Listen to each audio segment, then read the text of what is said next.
I just hope I don't fall back here, man. Wow. Wrong shoes there, Chris. Wrong shoes. Don't be wearing flip-flops in the middle of the winter. Ay, ay, ay, it is cold.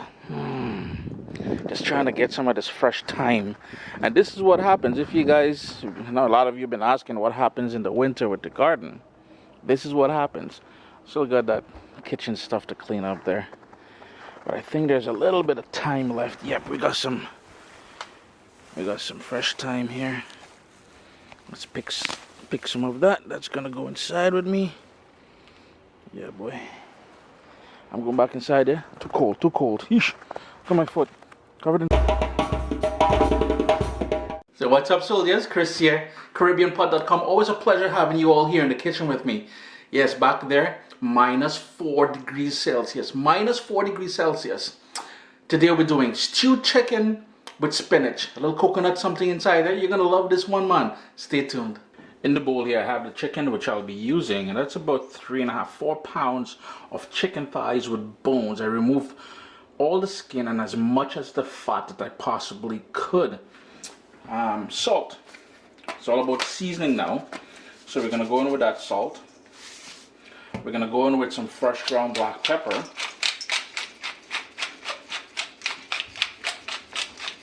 A nice dose of that. Some Worcestershire. Adds a lovely flavor. And if you watch any of my sort of stew videos, that brown stew sort of thing, it is basically the same seasoning. I like going in with some tomato. And as far as the herbal part of this, I am fresh out of Caribbean green seasoning, so we'll make up a quick batch here. If you have Caribbean green seasoning, go in with about a tablespoon of that. And I've got my little food processor here. 3 cloves of garlic. Some parsley. Let's give it a rough chop. Go in there, buddy. That thyme that we were just in the backyard there getting. Some of the leaves in there. We don't want the woody parts. The woody parts you can toss into this stew chicken when we're making it. There's a ton of flavor in there. Want a nice big piece, couple slices of ginger. Just a little bit of discoloration there, skin and everything, small thing. Got some scallion.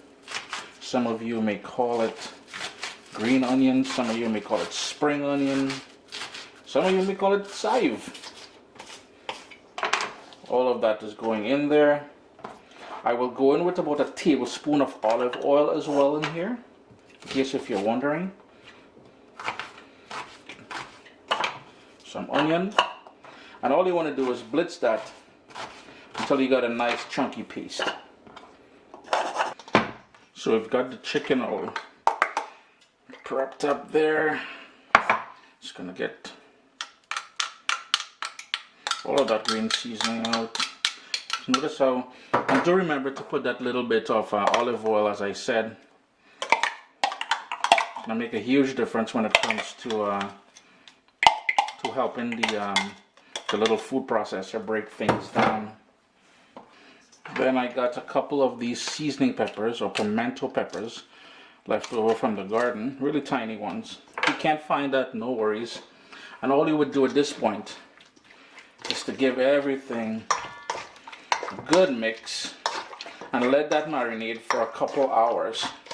It may look like a lot of green seasoning, but remember we also added all that onion in there, as well as the the scallions and everything else.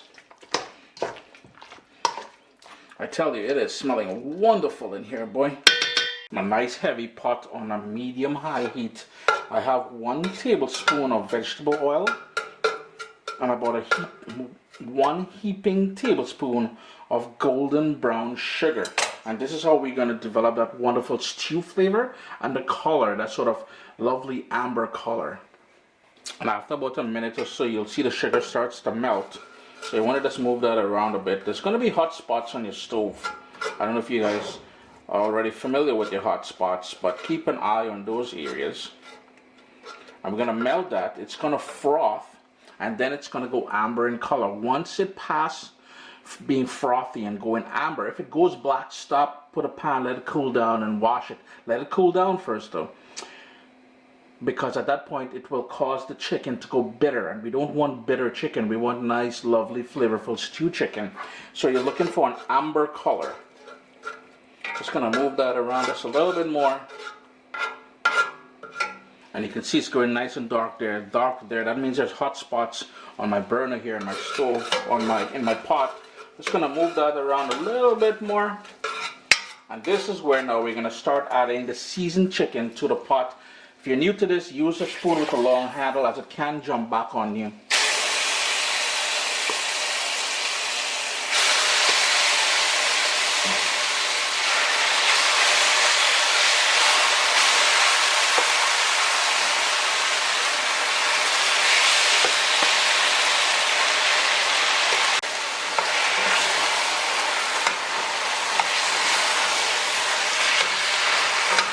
And then you want to stir to pick up all that lovely stewness on the bottom there. Just look at that lovely color we already achieved. And if you're wondering, if you're new to this form of cooking and you're thinking, hey Chris, that is going to be sweet, I assure you, and I keep saying this every time we do something stewed, it will not be sweet. It should not be sweet, trust me on that. I still have quite a bit of that marinade in there. I'm going to go in with about 1.5 cups of water in there and set that aside. We will need it. I've got a nice bubble going there. And if you wanted to use chicken breast or boneless, any sort of thighs or chicken breast, you can certainly do that. For a bit of kick, I've got those wiri peppers there straight out of my garden. I'm just using remnants of what's available. If you wanted to go with a bit of Scotch bonnet in there, you can do that. If you don't want to add any heat, even something as mild as a jalapeno or something, you can certainly do that. I'm going to turn my heat down now to medium-low, and I'm going to put the lid on and let that go for about 5 minutes. It's been about 5 minutes. And we got all that liquid that sprouted up there. So what we're going to do now is crank up the heat to burn off all of that liquid. Because what we want to do is infuse the chicken infuse the chicken with all those flavors that we started off with there. And by burning off all that, plus it will give the chicken a lovely color. And as we burn off the liquid there in the chicken, just move over here for a second. In the same bowl where we marinated the chicken, I have about 1.5 cups of water, as I said, because you want to pick up all that niceness there. Plus I have about 2.5 tablespoons, was in the fridge, so it's a bit hard, of pure coconut cream or cream of coconut. Just trying to soften it up a bit in there. Took about 8 minutes on high heat to burn off all that liquid, and you notice it's dry on the bottom there. That is exactly where we want it to be at this point. And here is where we're going to do a couple things.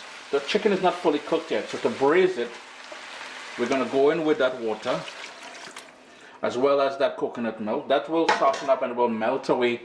It's only because it was in the fridge, as I said, it's in a chunk like that. I'm going to give that a stir to pick up all that niceness in the bottom there. And just distribute things evenly. And I'm going to give that a minute to come up to a boil. And then at this point is where I'm going to be washing my spinach, because the spinach is going to go in here at this point. Once it comes up to a boil though. We've got an awesome bubble going there. Turn the heat down to medium. And here's where we're going to start adding the spinach to the pot. And this is baby spinach. And you can chop it up, or as I'm doing here, I'm just giving it a quick rip. It will look like a lot at first, but it will all wilt down and make its way into the nooks and crannies of this pot here.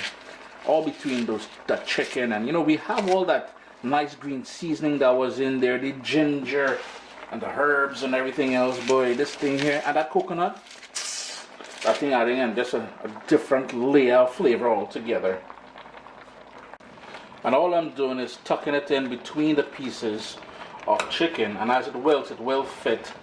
I'm going to put my lid on here now and let that wilt down properly.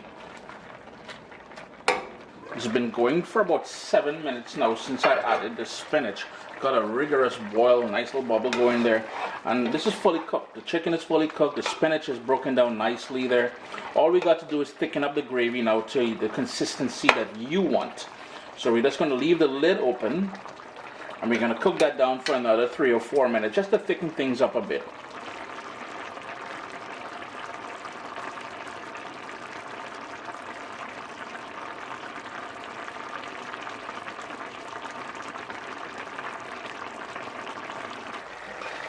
To the consistency I like now. It may look a little bit runny on camera, but this is a very heavy iron Dutch pot, which means it's going to have a ton of residual heat. I'm going to turn off my heat, and to brighten it up a little bit, some grape tomatoes. Chris here, caribbeanpot.com. Always a pleasure having you guys here in the kitchen with me. Stewed chicken with spinach, a lovely one pot dish. Well, yeah, one pot I guess. Some rice, roti, pita bread, whatever it is you have on hand there. The residual heat will cook down that tomatoes nicely there. Remember to taste it for salt and adjust it accordingly. Always a pleasure, man. I re-up all yourself, yeah? What's up, soldiers? Don't forget to click subscribe. If you've already clicked subscribe, hit that bell notification thing. I want to all you missing out on the new videos, man. Come on, click.